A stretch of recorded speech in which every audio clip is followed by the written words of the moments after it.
Congratulations, Christopher. You knocked it out of the park again. And as I started my interview with you for The Dark Knight and The Batman Begins, how do you keep topping yourself? Thank you. Well, it's very kind of you to say. I mean, to be honest, we only go into a film if we know that we've got a story to tell, and we really felt like we needed to finish the story and put it together as one piece of work, one trilogy. And so we felt very strongly going into it that we had a story to tell, and that's the thing you really need. Was it, really, it must have been so amazing to be able to flesh out Batman/Bruce Wayne in this respect. What was it like to watch that evolution, knowing that it was going to be the end too? I was just really enjoying watching what Christian had done with the role. We've been working on these films for 9 years. It's a long time that I've been watching him develop the character. And it was pretty amazing to go back and look at the first two films and just see how the character of Bruce Wayne had changed going into the third film, and then making and shooting The Dark Knight Rises, just watching Christian take that character even further. It's been a real pleasure. I wanted to ask you that because what was it like from the first day that you guys started working on this 9 years ago, and to watch him now? We know he's a brilliant actor. He wins an Oscar finally. He's so fantastic. But from your perspective, to watch him grow, what has been the biggest change for you that you've seen? I think Christian's extremely consistent in his methodology. So really, there's been no change in the way he works. Even after he won his Oscar and all that, he's the same Christian, which is terrific. He's a very grounded performer, and the way he approaches the characters is very grounded. He really just tries to inhabit the psychology and taking on Bruce Wayne, a Bruce Wayne who's really been in a kind of self-imposed isolation in a sense for about 8 years, almost like a Howard Hughes figure. Christian just really tried to approach that characterization from inside and really present the truth of that and what that would be, and it's a fun thing to watch on screen. Yeah. Everybody's always with anticipation. Chris Nolan's opening scenes. What are they going to be like? Again, I don't know how you're going to top this one. That plane stunt. Can you just take me through that a little bit? And was your heart like nonstop pounding when you were shooting that?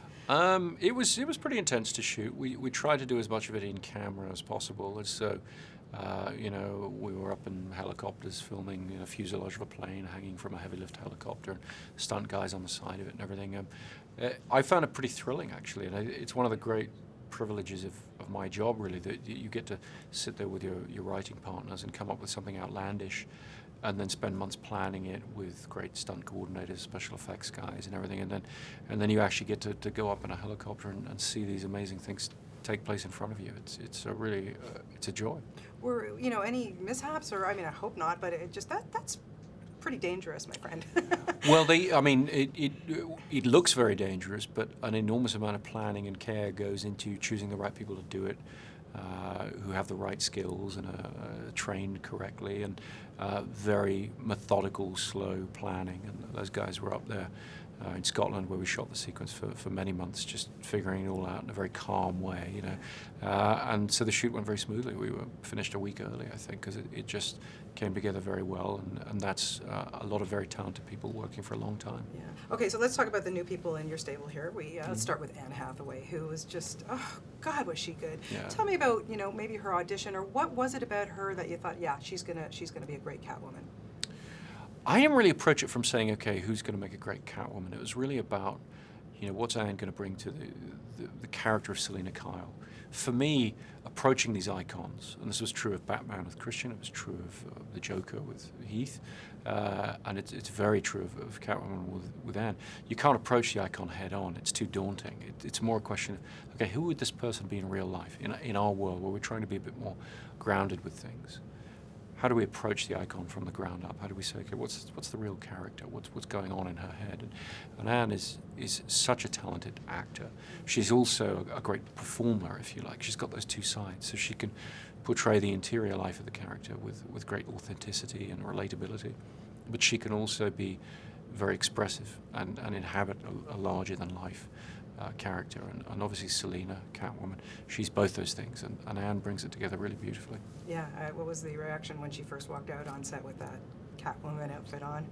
People were pretty impressed. The crew was very impressed, I think. But I think they were even more impressed when they saw what she could do in that outfit and how she could fight and kick and just do all these amazing things. And she trained for many months very hard to figure all that out. And it's very important that she do it all herself, because there's performance in all of those movements. There's a dance-like quality to the way Selina has to move, and you have to really believe in that and invest in that. And what Anne's done, I don't think anyone will realize how much of it she's done on her own. Tom Hardy, wow. Why was Bane the right villain for this, to end this trilogy? For me, Bane was the right villain because we had never put Batman, Bruce Wayne, up against a physical adversary, someone who could stand toe-to-toe with him in a physical sense and project a very genuine sense of physical threat that, Batman might not actually survive the conflict with this person.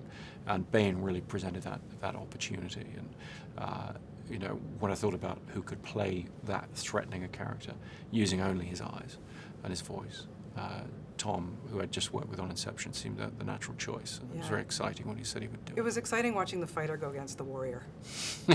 Yeah, absolutely. It was absolutely cool. And then Joseph Gordon-Levitt, who of course you worked with in Inception. There wouldn't be any doubt in my mind having you work with him again. He's fantastic. He's terrific, and he's such a professional, so easy to work with, lovely guy.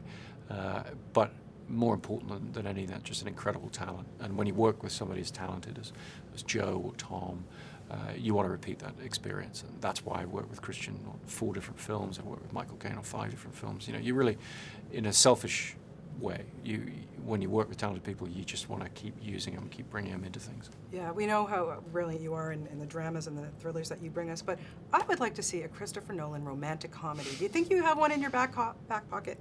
I certainly don't have one in my back pocket. I think that might be a challenge beyond what I'm up for. But hey, you never know. You never know. I think you can handle it, no problem at all. It's such a pleasure always to talk to you. And Christopher, hats off. It's just a brilliant, spectacular movie. Thank you so much for it. Thank you. Thank you.